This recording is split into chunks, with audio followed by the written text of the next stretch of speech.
अहम खबर है, सानह 9 मई के 19 मुजरिमान की सजाओं में मुआफ़ी का ऐलान कर दिया गया है।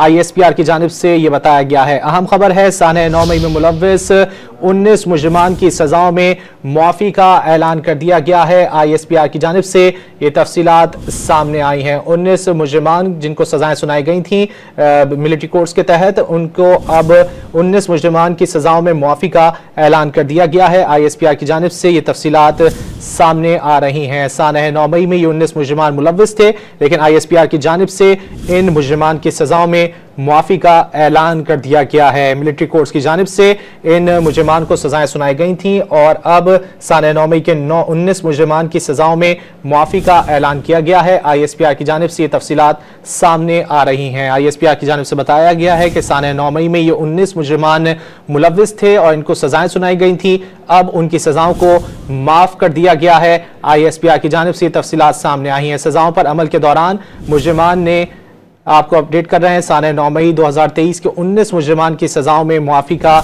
ऐलान किया गया है। सजाओं पर अमल के दौरान मुजरिमान ने कानूनी हक इस्तेमाल किया है। ISPR की जानिब से ये बताया गया है। सानह 9 मई के 19 मुजरिमान की सजाओं में मुआफ़ी का ऐलान किया गया है। मिलिट्री कोर्ट्स की जानिब से 19 मुजरिमान को सजाएं सुनाई गई थी। सजाओं पर अमल के दौरान मुजरिमान ने कानूनी हक अपना इस्तेमाल किया है, जिसके बाद ये फैसला किया गया है। ISPR की जानिब से तफसीलात सामने आई हैं। मुजरिमान की सजाओं को खालिसतन इंसानी बुनियादों पर माफ़ किया गया है। ISPR की जानिब से ये बताया गया है। सानह 9 मई के 19 मुजरिमान की सजाओं में मुआफ़ी का ऐलान कर दिया गया है। सजाओं पर अमल के दौरान मुजरिमान ने कानूनी हक इस्तेमाल किया।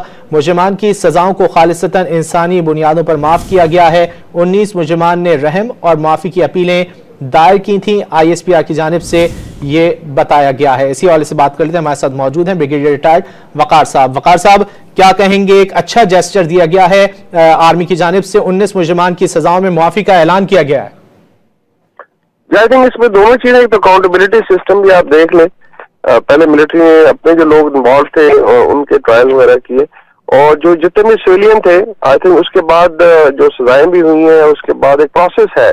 Even before going to high court they can apply to army chief जो है, और उस पर मर्सी पिटीशन आप दायर कर सकते हैं। तो उस पर भी आई थिंक मेरिट के हिसाब से देखा गया कि जिन लोगों की या तो टाइम का कुछ गुजर चुका था, दूसरा genuinely I think they felt के उनसे गलती हुई है और पिटीशन दायर की, तो आई थिंक बड़ा स्विफ्टली इसको रिलीज किया गया। और इसमें मेन चीज यही है कि खुदा ना खास्ता फौज का किसी सियासी पार्टी से या जवानों के साथ कोई वो नहीं है, आप कह लें कि खुदा ना खास्ता दुश्मनी नहीं है, it's just as per the law. और जहां गुंजाइश थी आई थिंक उसको एक्सरसाइज करके ये बहुत बड़ा जेस्चर है। और क्योंकि हमारे अपने बच्चे हैं, और अगर उनसे गलती हुई है और वो फील करते हैं कि जी अपनी पिटीशन दायर करके उसमें आर्मी चीफ से रिलीफ ले सकते हैं, तो उनको आई थिंक रिलीफ दी गई है। और मेरे ख्याल में ये बड़ा खुश आइंद है, और उसमें लॉ एंड ऑर्डर भी कायम रहेगा, आपके लॉज भी अप्लाई हो गए, साथ साथ लोगों को रिलीफ भी मिल गया। ब्रिगेडियर साहब, कुछ लोगों का ये मौकिफ था कि जो सजाएं सुनाई गई थी वो मावरा आइन और कानून सुनाई गई थी, लेकिन अब ये जो जेस्चर सामने आया, इससे उसकी नफी होती हुई नजर आ रही है। जी देखिए, हमारी जो मिलिट्री कोर्ट्स है बिल्कुल कॉन्स्टिट्यूशनल प्रोविजंस के अंडर है। यहाँ तो खुदा ना खास्ता कोई इनलीगली किसी ने कायम की हुई है, 1950s और 60s से चल रही है, और इनको एंडोर्स किया सुप्रीम कोर्ट ने ही अलाउ किया कि आप जो है सजाएं सुना दें। उसके अंदर फिर आई थिंक जज़ा और सज़ा का सिस्टम सामने आता है। बाकी भी काफी मुल्कों में है, हर एक मुल्क का अपना निजाम है, आप आई थिंक इक्वेट नहीं कर सकते। There are special law, like India में स्पेशल लॉज है जिसमें मिलिट्री को इजाजत है 10-12 स्टेट्स में जहां वो समझते हैं डिस्टर्ब्ड एरियाज है, वहाँ स्पेशल पावर्स दी गई हैं। तो मेरे ख्याल में अगर आप देखें जो इनके जराइम है, स्पेशली 9th में के it was assault on the state, और ये किसी भी मौजूद माशरे में अलाउड नहीं है, और ना अमेरिका में है, ना यूरोप में है, ना मिडिल ईस्ट में है, ना इवन जो आप कह लें कि चाइना या रशिया में है। All across the world specially जो मिलिट्री गैरजन है या कोई भी इंस्टॉलेशन है लॉ एनफोर्समेंट की, वो प्रोटेक्टेड एरियाज होते हैं, तो उसमें ये अलाउ कर दिए तो जंगल का कानून है।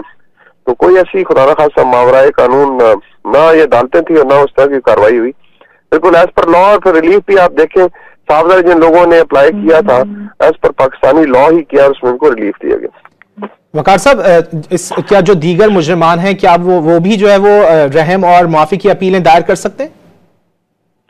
जिसमें मुझे अभी I am not privy to जो डिटेल्स है, आई एम श्योर अगर इनको ये रिलीफ दिया गया, depending on I think nature क्या थी उनके वैसे जराइम की, उसमें जैसे जैसे टाइम आएगा उसमें आई थिंक उनको राइट तो डेफिनेटली हर एक को राइट है, राइट ऑफ अपील है, वो कर सकते हैं, तो उसके बाद बड़ी कोर्ट्स में भी जा सकते हैं। अभी ये exactly we are not privy to it के जी उसका डिस्पोजल क्या होगा, लेकिन ये आई थिंक टू स्टार्ट एक बहुत अच्छा जेस्चर है। वकार साहब, आप क्या समझते हैं इस जेस्चर से जो कि पाकिस्तान आर्मी की जानिब से दिखाया गया है, जो सियासी दर्जा हरारत है वो मजीद नीचे आ सकता है? जी डेफिनेटली, देखिए इसमें भी एक परसेप्शन बनाई गई है। अंदाजा करें कि अगर आप असॉल्ट करें मिलिट्री गैदर्स को, फिर आप चेन ऑफ कमांड पे अटैक करें, शोधा के मोनूमेंट्स को भी वेंडलाइज करें और आपकी पूछगछ ही ना हो, और उसके बाद एक बयानिया बनाया गया, मेरे ख्याल में इस चीज की एक तो नफी करता है कि खुदा ना खासा फौज की किसी भी सियासी जमात या उसके वर्कर्स कोई पर्सनल एनिमिटी नहीं है, एज पर लॉ है। और अच्छी बात यह है कि अगर आर्मी चीफ ने फील किया है कि इन लोगों की जो मसी पिटीशन है उसमें मेरिट और मेरिट के ऊपर ही फैसला किया गया, तो रिलीफ देने का मकसद यही है कि जो जवान है वो आगे अपने मुस्तकबिल के लिए काम भी करें, अपना कंटिन्यू करें लाइफ को। आई एम श्योर उनके जो अजीजों कारब है वो भी बड़े खुश होंगे, फिर स्पेशली अगर यंग लॉट जो है इस तरीके से एक सियासी पार्टी उनको अपनी हवस के लिए ईंधन के तौर पर इस्तेमाल करे तो बड़ा नुकसान है। तो मेरे ख्याल में तो इसमें एक बात है कि हमारे अपने बच्चे हैं, अपनी बच्चियां हैं, और डेफिनेटली उसमें एक इंसानी हमदर्दी का पहलू नजर आता है।